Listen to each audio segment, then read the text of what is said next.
And welcome back to the Progress Pondcast with Martin Longman and Brendan Skwire. This is episode 22.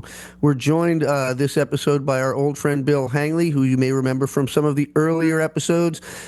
Bill's a local journalist here in Philadelphia. He has an article coming out this Wednesday in the Philadelphia Hall Monitor about how Elon Musk and his old DOGE rampage are going to be impacting local projects. Bill has a unique point of view on this because during the 1990s he was living in and reporting from Czechoslovakia. As you may recall, those of you who have a sense of history or have an understanding of history know that there were a whole bunch of authoritarian dictatorships going on at the time. So welcome back, Bill. We'll get into that whole conversation in just a minute or two. But before we get to that, just wanted to see how everybody's doing. How are you enjoying your coup? Everybody doing well? Everybody appreciating Musk's fraud and waste cutting? I don't hear any yes. I don't see any thumbs up or thumbs sideways. Yeah, I'm just I'm just speechless too. Well, I just spent my afternoon having lunch with some friends in Philadelphia, and one's a professor at Penn, and another is a doctor, a pediatrician, and both of them are being affected by these things in various ways. So it's kicking in right away. Yep. In a personal way, people I know are having their funding threatened or frozen, or they're having to worry about whether they can do care for transgender people or whether they should scrub their website to get a lower profile. It's just crazy. The kind of immediate assault The and how fast it impacts people and it's institutions. It's hitting over here on my side personally too. My best friend's wife they're well, I won't say where they live. I don't want to name any names, get them in more problems than they already have. But my best friend's wife works at USAID. Her job is now in limbo. They have no idea what they're going to do at this point. I learned just this past Wednesday at the open mic I go to that one of my fellow musicians is losing his health insurance and his job as a result of shithead and shithead there. Uh, um, I'm not Yeah, sure South exactly what he does for African. a living. I think he does like some kind of, I think he does some kind, might even be construction, something like that. Might be park work. I'm not sure. And of course, the over in right in downtown Philly, the Independence Historical Park is at least partially closed, if not completely closed. I know they fired a lot of staff. And then you It's got you got your school where you got to worry about ICE showing up. I do have to worry about ice showing up. In fact, a couple of my kids, talking like sixth graders, so kids, who are 11, 12 years old, are carrying the Know Your Rights cards in their pockets, and that's just sad that a little kid, in America, in the United States, is walking around, show us your papers style. Did you It's see the 11-year-old girl in Texas that killed herself? Did you Yeah, hear I about heard it? about that, but I didn't read about it. That's terrible. So Ugh. her parents are, not, they're undocumented, and the kids at school knew this, and they kept taunting her that they were going to report her father and get him deported. And she told her father, be very careful or whatever. But she finally just got so upset she took her own life. That is 11 years just old. that's just absolutely absolutely fucking horrible. It's Yeah, disgusting. yeah, Ugh, ugh. I almost feel bad saying this, but on a brighter side, yeah. oh God, I'm the Everything is worst. greater than that. Yeah, for real. On the brighter side, the band I play with, the No Good Crowd, we just dropped our second single. You can find it on Spotify, YouTube, Apple, all the places you find music. It's called All Right Now. We got Low Cut Connie's Adam Weiner playing piano on that.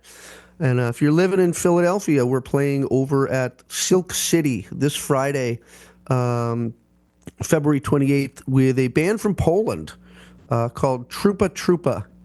Their singer is he's a poet he's a poet and a professor in Gdansk, and I believe he's a visiting professor over at Yale. They're fairly. They sound. I think they've been compared to stuff like My Bloody Valentine. They're very political and really anti-fascist, which I very much appreciate. I'm going to stop talking right now while Marty tries to fix his headphones.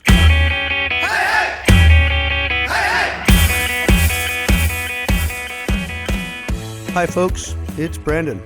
Thanks for listening to the Progress Pondcast. If you like what you hear, we'd love your support. Liking, sharing, and subscribing is great, but the best way to keep us afloat? That's through a monthly donation, as little as $5 a month through Patreon. You can find us at patreon.com, Progress Pondcast. Don't forget that N when you're typing that out. Thanks again for listening. We appreciate all your help. It's a wonderful band. So if you're around in Philadelphia, come on out. It's an early show, starts around 7 o'clock. So come on out. And the only other news I got is back in, I didn't mention it during the last show, but I quit drinking on January 2nd. The last beer I had was New Year's Day. And I haven't had a drop since then. I'm not counting non-alcoholic beers because I found a couple I really like. It turns out I do miss the taste of the stuff every once in a while. But yeah, it's been good. I'm pushing up on 2 months of that. So woohoo! Yay me! More money for weed. And I bet you feel a lot better. I do. As a matter of fact, lost weight, feel a lot better. Yeah. No, it's outgoing. Life without alcohol is better in almost every way than life with alcohol. It just so happens that those ways that alcohol is better are also really enjoyable. I've been joking that I picked a fine year. I picked the wrong year to stop drinking. Actually, Right? I think it's a good year to minimize. You got to minimize the variables.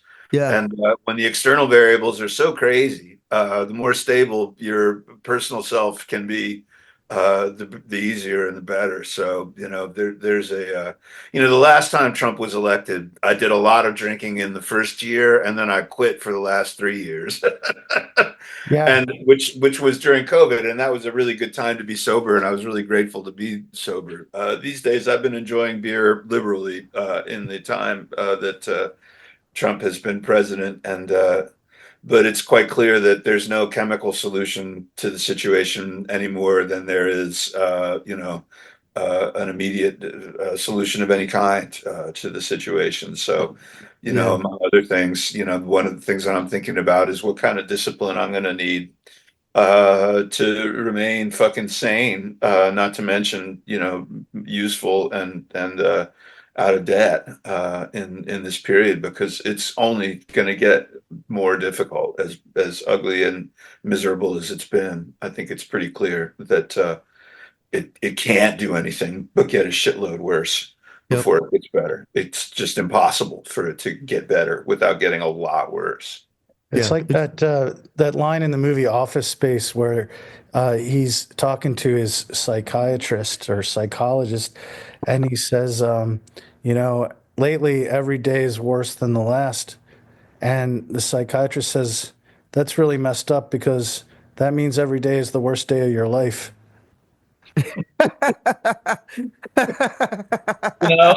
I mean, it's bad enough when you feel that way, but then when you've got the people inflicting that pain going, ha ha ha, that's great. Yeah. We love it. That's just what we wanted. It's right here on page 12 of our big plan. Can make I just them cry every day. Can I just jump in here and say, I just don't fucking get it. I literally do not fucking get it. If I was a billionaire, actually, no, I'm not even going to talk about a pretend me. I'm going to talk about MySpace Tom for a minute. Y'all remember MySpace, right? It was that thing. And there was the guy. He was your first friend on MySpace when you joined. It was Tom. And here's this guy. I'm Tom. That was the guy who invented MySpace. So, Facebook bulldozed MySpace. and Tom sold it for a good chunk of money. I think I saw someone on Reddit saying only $10 million, right? Like only $10 million is nothing.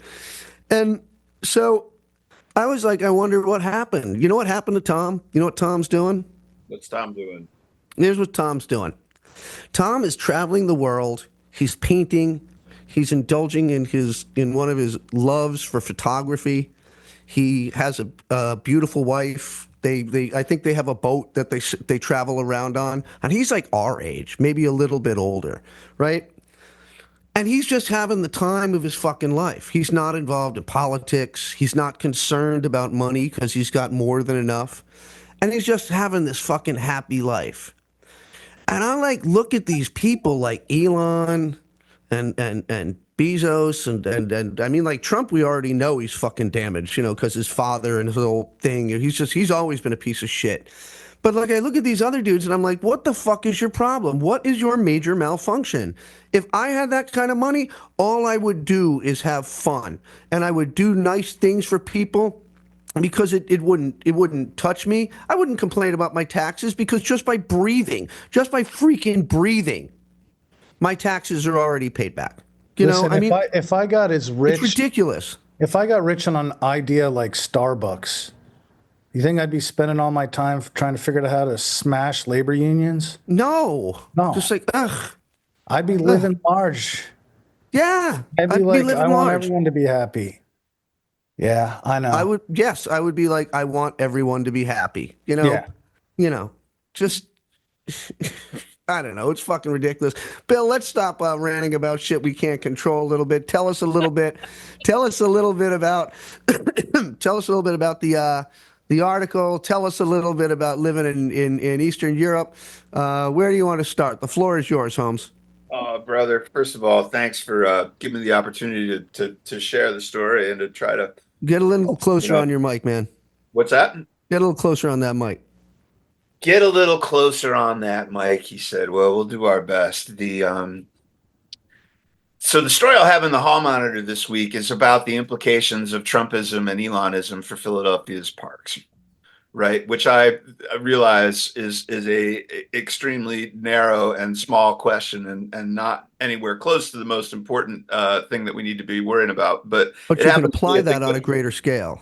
well, it happens to be a thing that I've been writing about for the Hall Monitor parks, and one of the reasons that I wanted to write about it in the first place is because parks are a good microcosm for all sorts of governance issues and the way we run them, what we're able to do in them, how we do it. There's a lot that's revealed about bigger systems when we look at a relatively small system like our park system.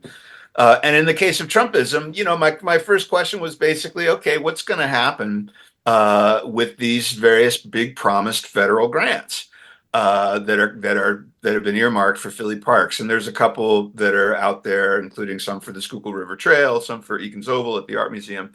And there's $2 million that's been promised for the rail park in the Spring Garden, Callow Hill area. And this is a very in its way representative type of park project. It's the Can, sort of can I project just jump in real quick on this sure. for our listeners who live in other states who aren't familiar with Philadelphia? The Schuylkill River Trail it's been a expanding bike and footpath that goes along the Schuylkill River, a couple of miles, and it's about to one of the bottlenecks, especially with bike transit in our city, has been getting across the Schuylkill River. There's an interstate over there. The interchange is dangerous for bicycles, and what this would be is an expansion of that bike trail, safe right of way for bicyclists and pedestrians, over to West Philadelphia, and it would kind of almost complete the trail, if I'm correct, Bill. Yeah, At least on the western and southern side. here's the for people out there, the bike trail, the park, the other park projects.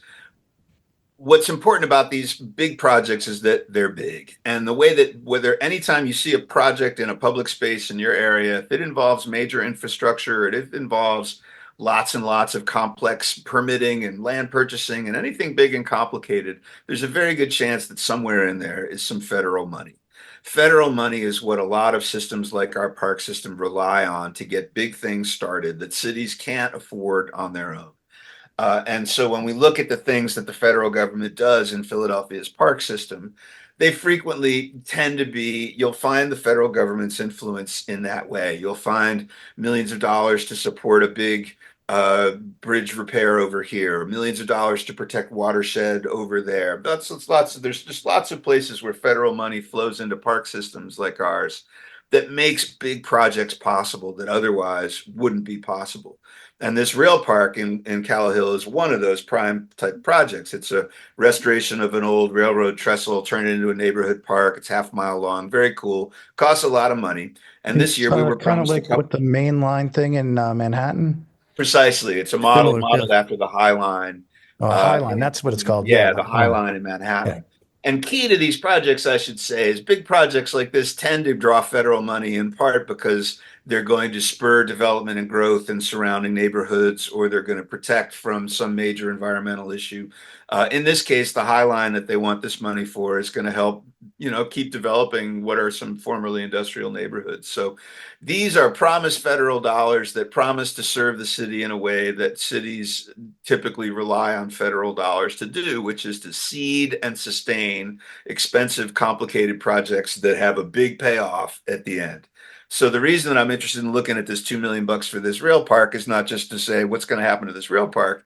It's going to say what's going to happen to this neighborhood and what's going to happen to this fundraising plan that's going to ultimately involve raising tens of millions of more dollars to get this park happening. So all that to say, this $2 million for the rail park is important to the people who support that project, because without it, they might not be able to raise the rest of the money that they need. So I go into this project and I'm asking myself, okay, reporter, let's go talk to some people and find out what's happening with this money. And the truth is, nobody really knows. And that is what's new about Trump 2.0. The injection of chaos in the form of Elon Musk into the process of allocating and spreading money around brings a level of chaos into projects that cities like ours depend on. When you look at the way that the federal government puts money into Philadelphia's park systems, it's intimately tied in with the way that Philadelphia raises money to sustain itself and grow in all sorts of important ways. And at the heart of all of that is people working together on these projects to raise lots of money together and bring things, and bring big coalitions together around big projects and get them done. And what Elon Musk and that whole crew has introduced into this, I found, is a level of uncertainty that makes it basically impossible for anyone in any office to tell me exactly what's going to happen with this money. Well, And and that's that. The problem there is they they can no longer make a promise that they can keep. this is the thing that I learned is so important about our system to date. The reason that America has been such a dynamic and prosperous place, even with all its inequities over the last 40 years, is that we have a lot of centers of power. We have very complex layers of power, and we have a very strong legal system that protects everybody involved in those layers of power. And so wherever you've got people in this country, making deals with each other, they've been backed up by reliable law governing where money is going to come from, money governing where it's going to go, and law governing, particularly when Congress says, hey, we've appropriated some funds to do X, Y, or Z, the law has made sure that that money got there. Yep. And we are now, once you move into a situation where people can't count on the law to protect their deals, then they can, as you say, they can't make deals with each other. And this takes me back to where my career started and what for me is so horrifying about the moment that we're living in. And the word truly is horrifying. It's horrifying. I started my career in 1991 as a reporter, and my first job was at the Prague Post in Prague, Czechoslovakia. I went over there with the intention of starting a career in journalism, and that was how I did it. It was an English language newspaper that was just getting off the ground, a little less than 2 years after the Berlin Wall had fallen. and less than 2 years after the thing that we called democracy and freedom was coming to what was then the Czechoslovakia in the wake of the Soviet collapse. So I was one of thousands of Westerners pouring into the former East Bloc to play various roles in helping these countries and participating in their recovery from generations of autocratic rule under the Soviet system. I got in there as a journalist, and the first thing that I started doing was covering these various government agencies as they tried to move away from an era of centralized control and move into an era where there was going to be a robust democratic process, including lots of layers of civil society, that was going to guide decision making. And it was a really wild time as a young American to meet for the first time people who had worked and lived under these autocratic systems. Oh, I'll And in bet. particular, it was interesting as a young reporter to meet the bureaucrats and the officials who were parts of these systems. And the thing that I learned in that time, and the thing that I think is really vital for Americans to understand today, is that under autocratic systems, lawmakers and bureaucrats are really, really powerless. And a thing that was sort of a revelation as a young American coming to the former Soviet Union was to discover that, in fact, most of that a lot of the people in these systems had thought of themselves as living in democracies, and to a certain extent, they kind of did. Places like then Czechoslovakia had legislatures, they had elections, they had some political parties, they had ministries, they had policies, they had a process for making policy, they had allowable public participation in certain ways. They had all sorts of things that looked and sounded on paper like institutions of democracy. And none of them were truly democratic because all of them ultimately had to run their decision-making processes through the Central Committee of the Communist Party, or whatever the Central Committee called itself at that time. There was a committee of unelected people that ultimately were responsible for channeling all power. And if you managed to do something outside of their sphere, it was because they let you. And that's the direction that we're heading in this country. And that's sort of what Elon Musk and the DOGE thing represents to me. It's the new central committee through which all decisions must run. So if you're a congressman, if you're a senator, if you're a lawmaker in the United States, up until January 20th of this year, the system by which decisions were made was a democratic system, and you could make promises based on what the law promised to protect within that system. Since December 2019, 2025, we now have a new layer of authority through which all decisions must run. And it's completely unaccountable, and nobody can predict what it's going to do, and nobody really knows what it's going to do. So back to that $2 million, I can ask the congressman, I can ask the people who are supposed to get the money, I can ask the people who are hoping to get the money, and they'll all be able to tell me one thing or another, but not one of them knows exactly what Elon Musk and the DOGE committee might do that might slow down that money. And Elon Musk and that DOGE committee might do anything on any day and slow that money. It might do it tomorrow. It might do it the day before the money's supposed to get here. It might do it the day after the money got here, and they'll come and they'll say, you got to give it back. And there's absolutely no way to predict any of that. And so what that means for local people is that it's going to dramatically curtail the ability of local lawmakers and local organizers who work with lawmakers to get things done. And the thing that people involved in power in America need to start sitting down and thinking about really, really hard is what they're going to do when all the assurances that they can make to somebody else can be undone on a moment's notice by somebody further above them. Now, I can't end this part of the conversation without acknowledging that there's lots and lots and lots of people in America who know what it's like to live under this kind of system. There's lots of people in America who know what it's like to live in a system where there's a thing called democracy that's supposed to represent them, but is really committed to screwing them, right? So that's a big difference between America and the Czech Republic, Czechoslovakia, as I encountered it. And what's going on here right now is that there's a whole lot of people in America who've never lived under a whimsical power that doesn't give a crap about them. But there's plenty of people, if you're an American of color, if you're an African American, there's a lot about absurd autocratic systems that should be very familiar to you, because there's a history in this country of things that look like democracy but really aren't. But I think what Americans need to reckon with is that system is now going to expand to include everybody, Yeah. all of us, Hey, subject to Bill. uncertainty. Bill, I wanted to jump in real quick. I wanted to piggyback off something you were saying there. You talked about, and I read a draft of your article, and you mentioned in your conversation with us just a moment ago that, legislators become just completely irrelevant. And so one thing that has really frustrated me over since January, since Trump returned to office, I was not, I have not exactly been surprised that the Republicans have become a rubber stamp for him, both in the House and the Senate. Mhm. I understand that no brainer.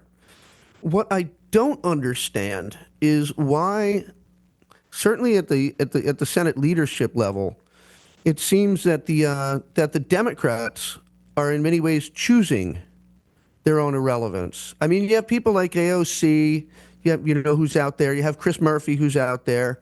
You have you know Bernie Sanders is out there, all saying the right things, standing up, trying to get people to do something. But I keep seeing. I feel like I've seen this movie before. I'm old enough to remember the George W. Bush years, and I remember when Democrats would make a big show about voting no on this nominee or the other one. But if you looked closely, you found out that they had voted yes on cloture to move the vote on the objectionable person forward, where Mhm. that person's confirmation was all but assured. Mhm. And I've seen, I think Richard Bloom. Yeah, I did. It was Richard Blumenthal that was on Blue Sky last night, apologizing for voting in favor of one of Trump's nominees, and I'm like shaking my head, like, what the hell is wrong with you, dude? I mean, you saw how he was. What's wrong with you? And it's just it's driving me up the wall. It's driving me up the wall. Why we haven't seen the Democrats take a page out of the Mitch McConnell playbook, Well, and they don't have a whole ton of what are they supposed to do? I mean, in terms of if you're gonna criticize their messaging or something, no, that's one no, thing. Marty. What I'm fucking tired of. What I'm fucking tired of. I'm not smart like you about politics. I don't read poll. I can't read polls. I don't have the same, political thing that you have going on. All I know is this is what I see. I'm talking as like a person who just, basic fucking KYW news. You know, what I see is when the Republicans are out of power, when they're in the minority, somehow, people like Tommy Tuberville are able to hold up this or that nominee with a blanket hold for however long, and it's like, oh my God, they are the irresistible. They're the unmovable object. You can't move them. You can't get anything done. Everything's got to be bent over backwards. Everything's got to be watered down. So they'll say, so we'll get at least one goddamn Republican vote. And it seems to me that every time the Democrats are in the minority, it says, "Oh, they can't do anything. They just have to accept getting steamrolled, and they can't. What should they do?" And I'm like, "Well, I see what the Republican Party seems to always do, and it always works. It seems to work for them." And I feel like the Gretzky quote every day. You miss the only shot you don't take. I'm seeing people like Charles Schumer out there saying things about eggs. And I'm like, okay, Brendan, okay. can I offer an answer? And there's a lot of answers that would go in the direction of, well, they have this messaging problem, or they have this, they're weak, or they're scary. But I want to go to the voters. I think a core problem is American voters are really fucking conservative and really, really risk averse. I think American voters, by and large, are primarily concerned with the prosperity of their own homes and communities and their own families and their own real estate holdings. And they're extremely risk averse. They don't want to hear anything about taxes going to anybody else. And they're very susceptible to the story of free lunch and moon pies that the Republican Party sends to them. And so, I think that the coalition for aggressive confrontation of Trumpism is going to grow because I think the damage done by Trumpism is going to grow. Oh yeah. But,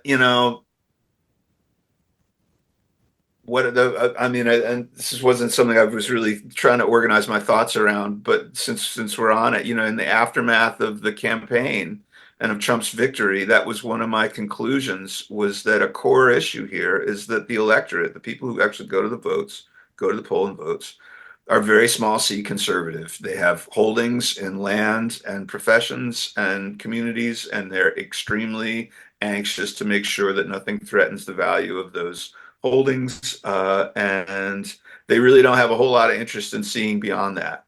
The price of eggs, right? I mean, that's why that's the shorthand for like what mattered in America in 2024 election, price of eggs, right? That's America's shorthand for, hey, we're all really, it's not just kitchen table issues. It's the kitchen table and nothing beyond it.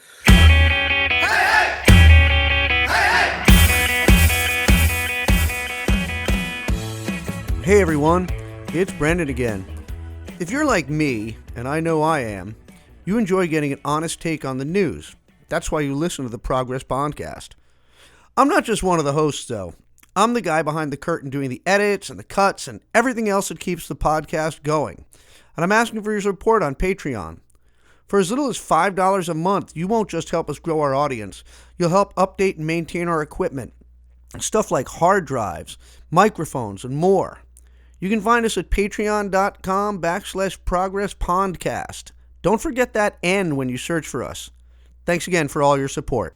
Okay, so coming back from all that, hey Bill, why don't you tie this all together? You were talking about the way Soviet-style central committees can screw up long planned projects. You can't plan anything anymore. You're not going to be able to plan anything, and tie that back to your greater theme. Pardon me, about attacking the rule of law there. Yeah, and really that is that there's so many threads in these stories and incidents that it can become really difficult to keep our eyes on the ball. But for me, the thing that I just keep at the center of my thought is that it's clear that what distinguishes the current Trump Musk axis of oligarchs regime from anything that we've seen in my lifetime, certainly in any modern history that I know of in this country, what distinguishes these folks that are in power now is that they are coming for the rule of law, period.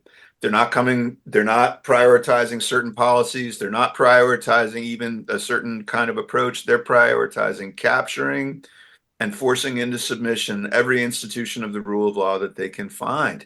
And that includes Elon's sort of bullying his way into public offices and databases is just one of a multitude of challenges to the fundamental rule of law that we see coming from these folks. I mean, this firing of these, the judicial, the legal advocates in the military that happened today is it's the same part and parcel of the same thing. Wherever you look, the people behind the Trump administration and Trump himself are seeking opportunities to break down the rule of law and its ability to constrain their actions in any way. And the thing that I also keep thinking about is that we can't get anywhere in pushing back on this stuff until people at the local level, at the grassroots level, understand the stakes for us in our cities, in our towns, in our communities. And as I said, the thing that is going to eventually come home to lawmakers and policy folks who've had who are used to having influence and who are used to having power is that if everything has to run through, the DOGEs of the world before it can be actually permitted to happen, they've lost that power. And when the rule of law disappears, political power goes with it. And right now, Americans at the local level are faced with finding themselves just really significantly disempowered Right. That, what that ultimately means for places like Philadelphia is it leaves us to squabble among ourselves to secure whatever little piece of whatever little pie happens to be around. When you take away the kind of power that Philadelphians and Pennsylvanians are used to having, it basically leaves everybody fighting over the crumbs Yeah. and crossing their fingers and hoping that the rug doesn't get pulled out from under them by Again. somebody further upstream. And that level, that's another thing that I just bring home from my time in Central Europe in the aftermath of Soviet rule. The hallmark of life in those regimes was a kind of a grim resignation to the inevitability of power. And one of the things that was really extraordinary as an American to be in that space was to find out how comparatively optimistic Americans are about power, particularly those of us, who were going over there in the first place, a bunch of college students, like we're got a pretty good relationship with power, like we're not the oppressed Americans. So you basically had a lot of Americans going over there all bright-eyed and bushy-tailed, ready to work with democratic systems and make things happen and, advocate for this and organize around that. And we're actually really pretty good at that, as are lots of other Westerners and lots of other people who went to that part of the world and got into teaching and sharing and showing people how to work democratic systems and make them work. And one of the things that everybody who wanted to on that mission had to deal with was that there was just a deep and abiding cynicism in that Soviet bloc that came from the experience of living for generations under power that really didn't give a shit about you and couldn't be held to account when it made mistakes. And that's the thing that I can see, this country is primed to move into that kind of relationship with its bureaucracies, where you get this kind of cynicism and a kind of it's a true kind of social malaise that affects a society when people really don't believe that they can have any influence on the powers that shape their worlds. And so I can see that coming in a domestic sphere, and we can see in the international sphere just how cruel and brutal it can be to see your own society turn its back on its professed values, and in the case of the Ukraine, to basically switch sides from fighting for freedom and democracy and going on the side of and joining the side of autocracy and lawless thuggery, Yeah, and joining the oppressor. basically rewarding lawlessness. And Martin, I want to kick this back to you. I've said too much already, but the thing I'll leave you with is just how brutal it is to see this country reject the very principles that it claimed to embrace in the aftermath of the Soviet collapse, and turn right around and start to basically endorse Putin's invasion of a sovereign nation, and take the position that it's up to Ukraine to accommodate this lawlessness.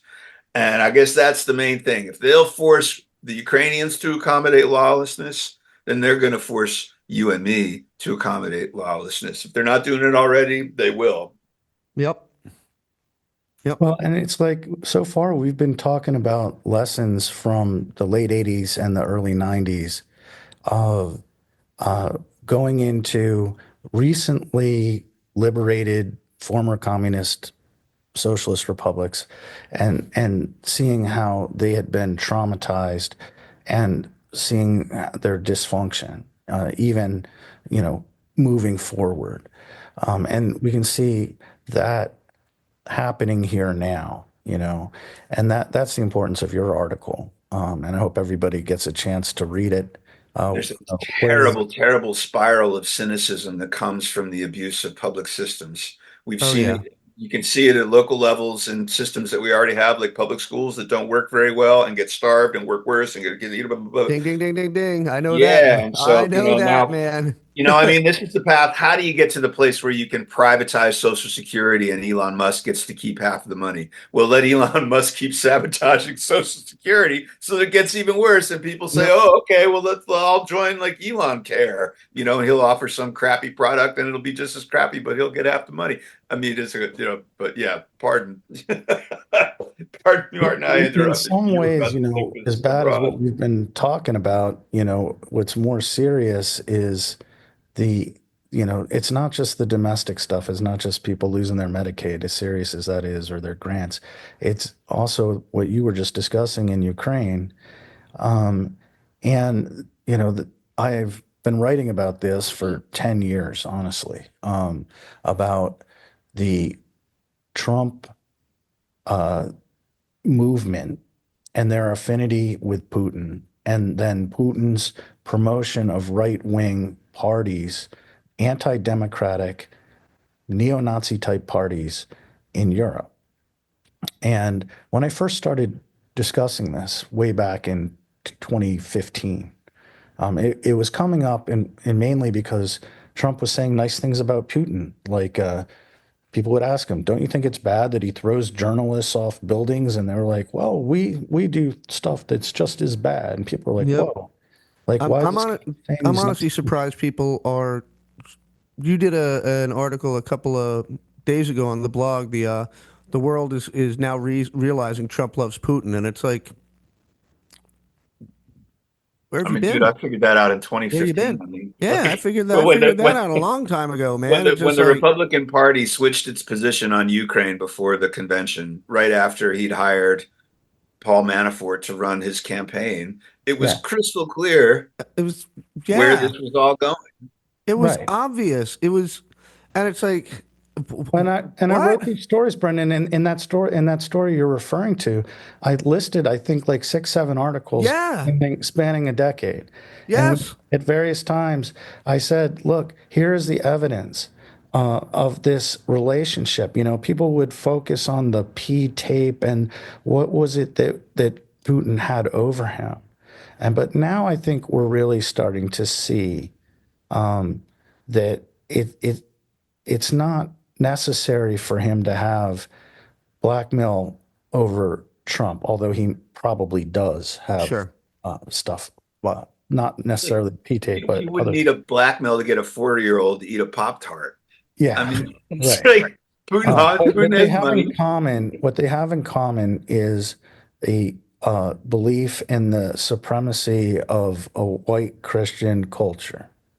Yeah, basically. And Though with Trump, the Christian thing is kind of, that's a means it to an may be end. a matter of convenience Means to an end. for Trump Yeah. because I don't think Putin is some great church going No, neither religious of person. them are. So I It's a don't really means see a to an big end. distinction there. It's another leverage point of control. Yeah, it's more about the heritage of Russia before communism. Where the Russian Orthodox Church was very instrumental to their culture. And I think for Trump, it's kind of the same. It's Leave It to Beaver America was Christian America. Yeah, That's the good America. It's not that complicated. I don't think it's not that deep.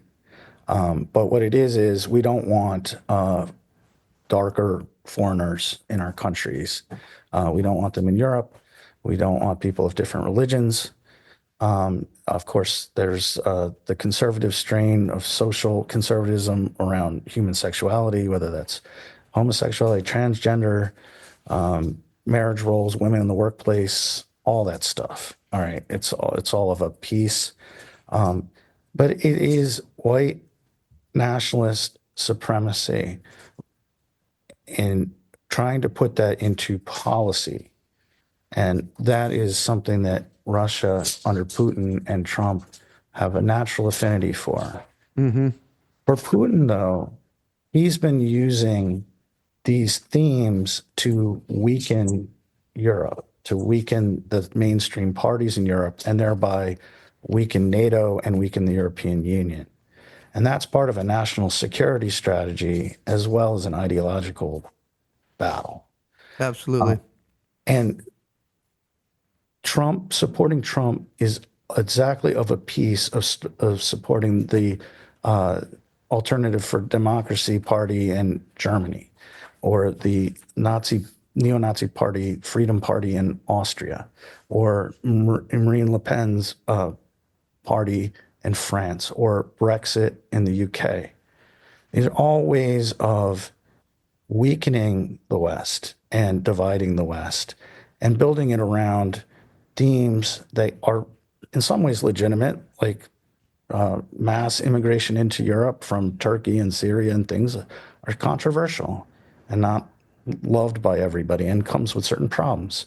So mass immigration into our country from Latin America and Mexico, similarly, controversial. But the way they utilize it is to advance what is essentially a common and recognizable fascist project, which we recognize from the 30s and 40s. Absolutely. 100%. And so one of the pieces I wrote this week was I had this idea that was from them going to Riyadh. The Russians and the Americans went to Riyadh, including Secretary of State Marco Rubio, and met with their Russian counterparts to discuss the future of Ukraine. And in the context of this happening, Trump was demanding that Ukraine give 50% of all their mineral resources to the United States in return for us continuing to support them. And when they went to this meeting, they didn't invite anybody from Ukraine. They didn't invite anybody from Europe. And Yeah. came out of the meeting and they said, we're going to reestablish our embassies because those had been destaffed in Moscow and Washington, D.C. And we're going to discuss ending this war, and we're going to discuss possibilities for economic cooperation. In other words, getting rid of the tariffs, Americans being able to come back in and develop oil and gas in Russia and things like that. And this idea that these two would divide Ukraine and its mineral resources, because one last thing on that is Trump didn't get anything in return for this. In other words, Russia didn't promise to leave any of the territory that they've captured in return for this. I would only say America didn't get anything in return for this. We have no idea what Trump might have actually been promised or thinks he might get from this.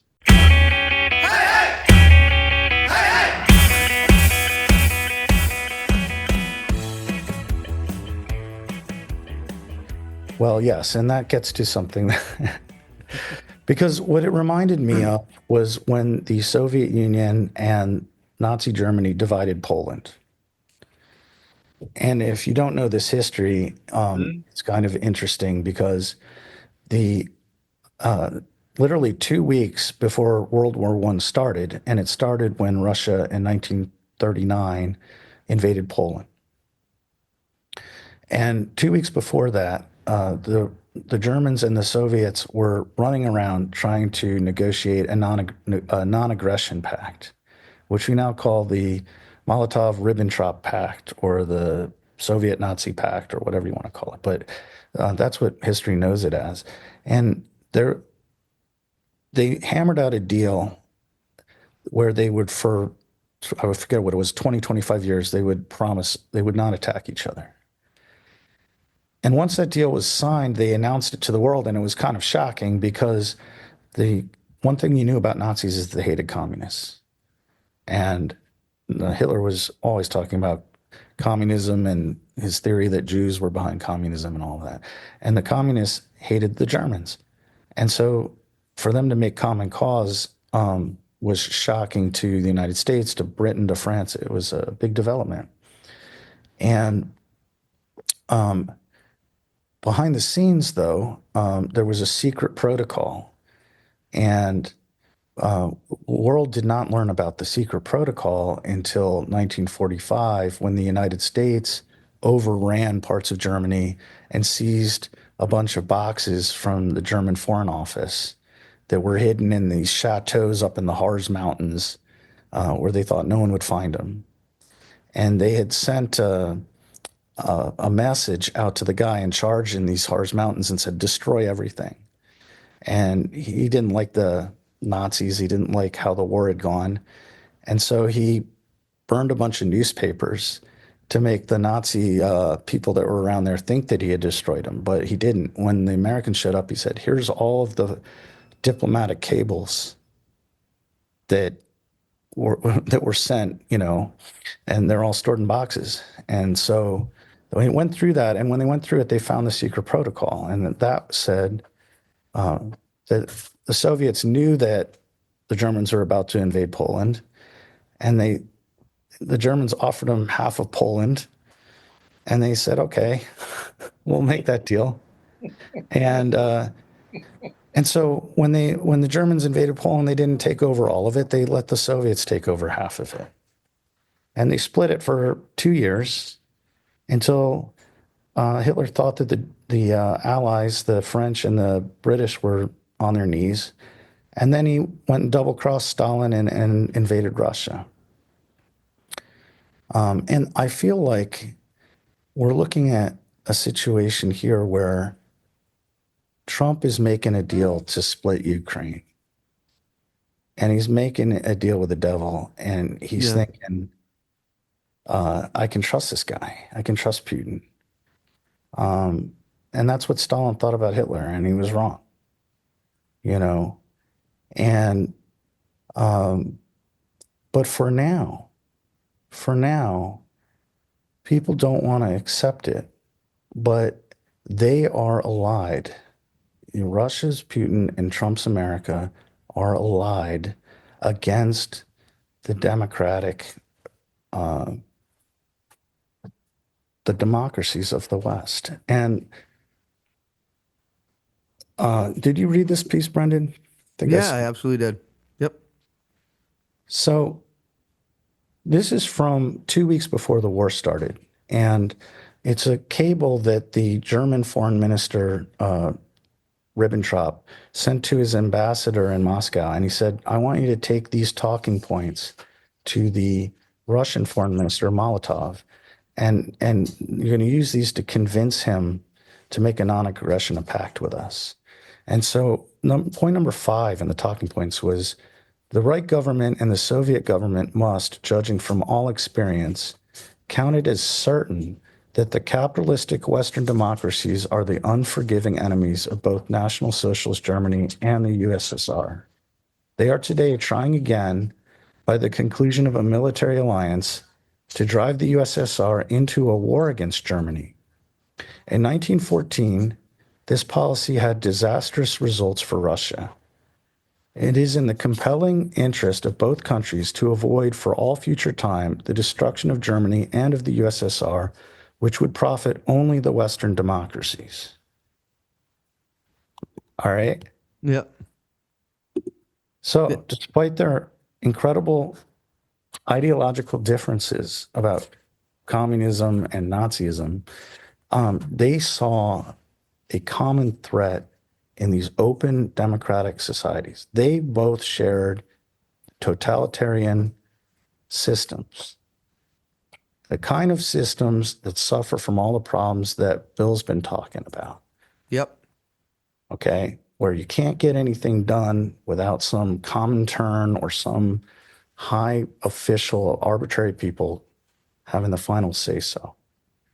And they saw that the real threat was people having the right to choose their leaders and hold them accountable. Well, that's why Russia's been so freaked out about Ukraine for so long. That's one of They the have been reasons, yeah. so the fact that their next door neighbor is pursuing a liberal democracy and their lives are getting better was and I remember reading when during the invasion started, you'd see these stories about Russian soldiers busting into people's houses and not recognizing a toilet because where they were being shipped in from, they didn't have indoor plumbing or anything like that. I Wow. mean, I remember seeing stories like that. God knows if it was true or if it was just, propaganda stuff, but it's not necessarily unbelievable. The Katya, my ex-girlfriend, the Ukrainian immigrant, she talked about how life was different under democracy than it was under Russian control. And Well, that is certainly one of the things he did not want was Ukraine to join the EU, yeah, at all. and NATO is also a separate national security issue. But joining the EU, they become culturally part of Europe, and as that integration goes on, the advantages of that system politically as a citizen of Ukraine enjoying those freedoms and hopefully economically because these systems that aren't closed tend to work better. Yep. And so those would be threats to Putin's autocratic rule. So yes, he doesn't want that example. He also wants their mineral resources, which is what That's Trump that too. offering him. But the final thing is that he asked at the end of that memo, he asked if Ribbentrop could travel immediately to Russia because they didn't have a lot of time to hammer this stuff out. And so they accepted this argument. The Soviets accepted this argument that you're right. We do have a common enemy. The common enemy is the UK, France, United States, Canada, the Commonwealth of the UK. These open societies, they're our enemies. So let's make common cause. And Ribbentrop went there, and then they went and they hammered out that secret protocol to divide up Poland and split other parts of Eastern Europe between them.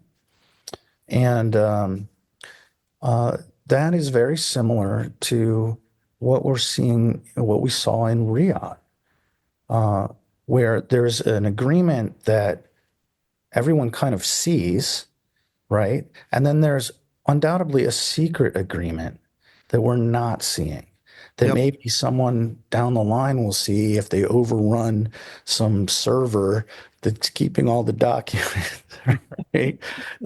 Somebody disobeys Musk's order to destroy the files, and then well, maybe the historians will find out what the secret agreement was. But we know there's some kind of secret agreement because ostensibly, from what we can see, America got nothing out of these negotiations. And Yeah, so that's why somebody got something, but it wasn't us. Yeah. Russia Wasn't got to what it you know. looks like keep the Donbass where most of their mineral resources are. Mhm. Trump got Zelensky to agree to give 50% of the country's mineral resources to the United States. So they've been split. They split up Ukraine between them in Saudi Arabia. That's, if you look between the lines, that's Yeah. there. But there's also, let's formalize this. Who gets what, right? Yep. Yeah. And that's the secret protocol. And I that's think what what we have, yeah, we can't see. I And think that's what why you're I wrote the article. I think, probably what Ukraine gets is to exist in some truncated form. That's what Trump gets them. Like Russia will keep what they have, but they'll stop taking more, and they'll stop trying to depose Zelensky and take over Kiev. That's what they're going to promise. Whether that's going to happen is anybody's guess, and and that's what probably know Trump it's going to needs happen. to maintain his own legitimacy. But that's where you get, I think the dynamic I think that you're observing and describing, Martin, is that the one thing that all autocracies share is an interest in the world being run by autocrats. Yes. And the reason that they prefer it that way is that they can make deals with each other Mm-hmm. without interference from anybody else. It's like mob families. Right. It's like mob Basically, families, we basically. divide the territory, and as long as it's just nothing but mob families, then we can make the decision amongst ourselves, and the so all autocracies would rather deal with other autocracies. And none of them can ideologically afford to give up the mission of dominating the world. Right? That's the heart of every one of these autocracies, is that they're promising their own people that we in this particular place are the very best and we deserve to rule everything. So the logic for somebody, for the Putins and the Trumps of the world, is to make deals with each other to get rid of democracies. But they each know in their hearts that as soon as the democracies are out of the way, then they'll get down to the business of going after each other, because then that's the next goal. They each just want to grow. They have no mission other than growing. And so the autocracies want to get rid of the democracies so that they can get down to the business of fighting with each other. Because not and Well, that's let's go back and look at the first term that Trump was in, because we thought it was noted that, why is he saying these nice things about the dictators in North Korea and the strongmen in the Philippines and the murderous crown prince in Saudi Arabia? Why does he have this affinity for these folks? But at the end of the day, when he was dealing with Putin and he started to strong arm Zelensky, he wound up getting impeached. And he survived it, but he got slapped around and it made him weak. It made him look weak. It showed the weakness of Trump compared to Putin. Putin could go and slap around somebody from Kazakhstan or Uzbekistan or something, and he didn't have to worry about getting impeached, right? But when Trump tries to slap around Zelensky, all of a sudden he's got his ass hauled up in a trial. Yeah. And the lesson that Trump took from that was, I want to be like Putin. I want to be able to do what I want without repercussions, without fear. And the Supreme Court handed him that by Sure saying, did. you can pretty much do anything and not be charged with a crime, as long as you can argue it was part of your official duties. And that's almost anything you can imagine. Right. And then if he didn't have to worry about that. He already didn't have to worry about the Republican Party holding him accountable in an impeachment conviction. right. Well, So he has dictatorial powers now, and he's exercising them. He sure is. And this is one of the reasons why I think it's kind of misplaced to look to the Democrats and say, where's your message? Where's your, because in a large way, this fight is lost in that sense. It's over. America as we knew it is over. So that doesn't mean the fight is over, but it has to take as kind of a new of unfamiliar form, as what we're seeing with Musk and everything is new and unfamiliar. And it's got to come from the ground up. And I think that's also one of the reasons why what Bill's reporting, it might seem like, oh, this is Small parks, potatoes. and it's not Medicaid, and it's not Ukraine, and but it's actually, when people are impacted directly, that's when they start to notice things, and that's when they start to resist, and they start to organize, and they start to find out where their power is, Yeah. And I don't see this happening through Chuck Schumer or through the head of the DNC. They have their role to play, but this will have to be organic and long and in some ways unpredictable process.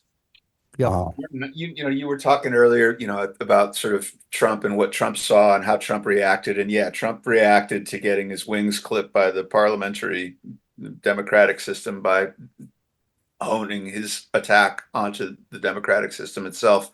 But I think another really important thing that happened is what the Republican Party saw. And in a way, I think what the Republican Party saw with Trump was that if the legal system was allowed to hold him accountable, they weren't going to get their tax cuts. And what they saw in the aftermath of January 6th was, if we don't find out a way to make this seem legal, we're not going to get our tax cuts. If we admit that Trump broke the law and that Trump's J6 mob was a lawless mob, if we admit that, the Republican Party concluded, we won't get our tax cuts. I think it's that. I think there's also there was a moment there after January 6th where like Mitch McConnell's on the floor saying, this is Trump's fault. No one can say otherwise. Yep. And Lindsey Graham saying, I'm done. Like, Yeah. I've been with you, Yep. Trump. Yep. I thick and thin, but this is too much. I'm done. Yep. Yep. And Kevin McCarthy said, you know, what this was freaking outrageous, what you did. Yep. And they folded like a cheap, you know, Yep. like a house of cards. Yep. And then in weeks, and I don't know, 3 weeks, they folded. Yep. And I believe that they heard from like virtually every person who called their phone from that was a Republican was like, you know, you got to back Trump. Yep. Yep. So it's yes, they want their policy, right? They want their tax cuts, always, always, always. But at the same time, the American people have wanted, or the American people on the right have wanted what Trump is selling. For years. Yeah, since Well, the and this is 1980s. True, and this was true in the 30s. Yeah. With, another guy in Germany, Yep. the people were liking what he was saying, not Yep. necessarily every little thing. I'm sure, you know, I'm sure there were plenty of Germans going, well, the guy's kind of wacky, This whole man. kill He all says Jews some thing pretty isn't crazy so shit. big, but Yeah, I can't really agree with that crazy ass speech he gave about the Jews, but you know, he's right about the Versailles Treaty and he's right about the fucking we're getting screwed. And it's very fucking familiar stuff. yep. Like I said, And seen the movie before.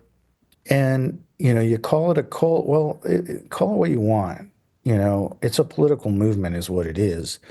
And he's popular within that movement, and he's so much more popular than anyone else in the party with the party base. So it's really hard to stick up to him.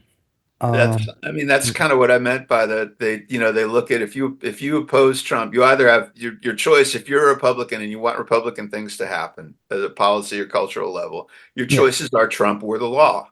Yeah. Yeah. That's a good way of putting it. Guys, Your it's choice like is can't have either both. I have a job or I don't. guys, it's like 7:20 almost. I have stuff I have to do. I've been sitting here now for almost 2.5 hours. Yeah. And so that's a lot of editing I have to do. And I have to go to studio tomorrow to spend like 4 hours cutting vocals, and then I have to edit this down after, and I have to lesson plan. So can we wrap this up? Sorry to Absolutely. cut you off, but we got to wrap this up. I we literally have can't, stuff to Brendan. do. Thank you. Anyway, so I think the common theme that we have here in this episode today is just going back to some European history, talking, you know, 80s, 90s, and 30s, 40s. And I think people know some of this history and they can relate to it. And then I think also people can relate to what's happening in their local communities, people that are being laid off, grant programs that are being canceled, all kinds of projects that are impacting their local communities. And people are going to see this. And I hope that from that is where the organized resistance is going to come, and it's going to come from the bottom.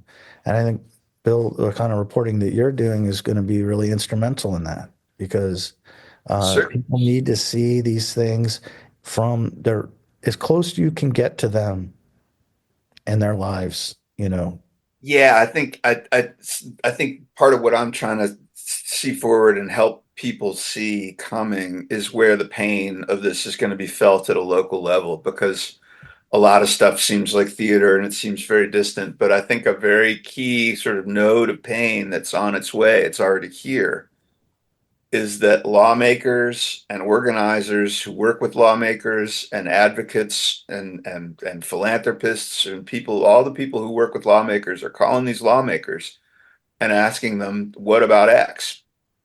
And those lawmakers are forced to say, I don't know, Yep. in a way Yep. that's very different from the kind of I don't know that comes with, well, I don't know what the appropriations committee is going to do, or I don't know, what my colleagues, at Capitol Hill are going to do.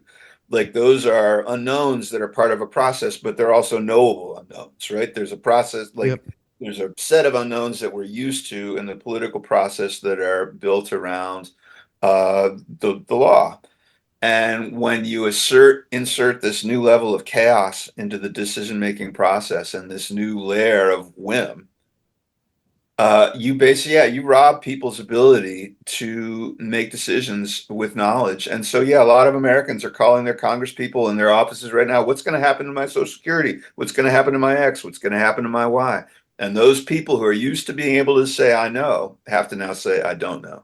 And some bigger wigs, Brendan, are coming in. Uh, business owners, people that are have deals with the government. Yeah. Yeah, The remember those. farmers, that's how the farmers are getting fucked. Yeah, They the got lawmakers, nobody's in any different position. Everybody's in the exact same boat. Yep. I mean, the a lot of the people, a lot of really rich people have figured out how to get a lot of money from the federal government, and that's those are friends of Republicans, and they're saying, hey, hey, what's going to happen? And like Bill said, they can't tell them, Yeah. and so you will be able to exploit that.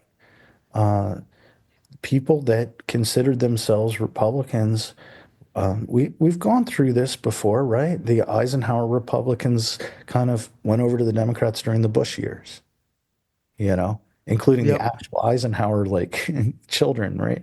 But we've seen some of the Bush family move into the Democratic thing. We've seen everyone around John McCain move. We've seen Mitt Romney's people move. We will now see a new group of people move. And these are people who have deals with the federal government, who are the people that we need to protect our interests. And they ain't the Trump Republicans. No, it's definitely not. So I think you're in for unfamiliar territory. But The other thing I'll add to that, Martin, we'll see some people move. We'll see some people move into the space of collaboration. Because one of the choices that your local politician, your US senator, one of the choices that they all have is that a path to being able to deliver on promises is to collaborate with the regime on whatever it demands. that And is which is absolutely another the strategy. factor of uncertainty introduced into this whole process. If you're sitting down and trying to cut a deal with some political person that you know in 2025, one of the questions that you have to ask yourself is this person willing to collaborate with the Trump administration on so and so, on Yep. such and such? And that collaboration can get really ugly. It's not an impossible story where a mayor like Sherelle Parker faces the question of, do I take my gender neutral bathrooms out so that I can make sure that the federal highway grant That comes is through? absolutely right. Yep. That's the And kind of Brendan, story. Brendan, I know with you, your hobby horse with the newspapers. You've already seen it, right? What do you mean with the newspapers? With the non-endorsements. Oh yeah, yeah. We've already seen that. Absolutely. Yeah, Because that's yeah. that's the Because they're first like, sign of collaboration is yep, somebody putting a bag over their fucking head. yep, The next absolutely. side of collaboration is when they try to put a bag over your Your head. head. Yep. The A third hundred set of percent. collaboration is when the power takes you in the bag, throws you off the fucking bridge and you drown in the river going, hey, I thought everything was cool. Like, talk about lessons from European history. Look at what happened to the people who tried to work with Oh these. yeah, don't get me started, man. All I'm seeing is Chile and Argentina and disappeared people and freaking helicopter rides. Hey, I want to thank both you guys for coming on and letting me talk about this story. It's going to be in the Hall Monitor. That's hallmonitor.org. It's a tremendous independent resource of some really committed journalists, and I'm really proud to be able to contribute to them. So, and I look forward to contributing to you folks at Progress Pond as well. So, thanks a million for having me on today. I really appreciate it. Thanks so Thanks for much, dropping. Bill. And like you said, the other article we discussed about the Molotov-Ribbentrop Pact and splitting Poland and splitting Ukraine, that's also at progresspond.com. So if you want to check that out, and we'd love to have you back anytime, Bill. Yeah, man, come back whenever.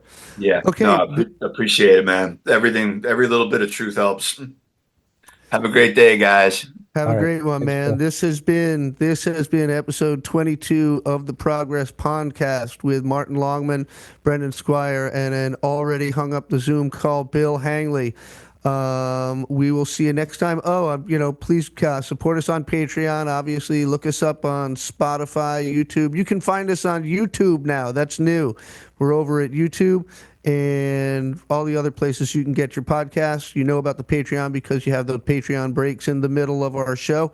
And we'll see you next time. Have a great one, folks. See you later. All right. Over and out, boys.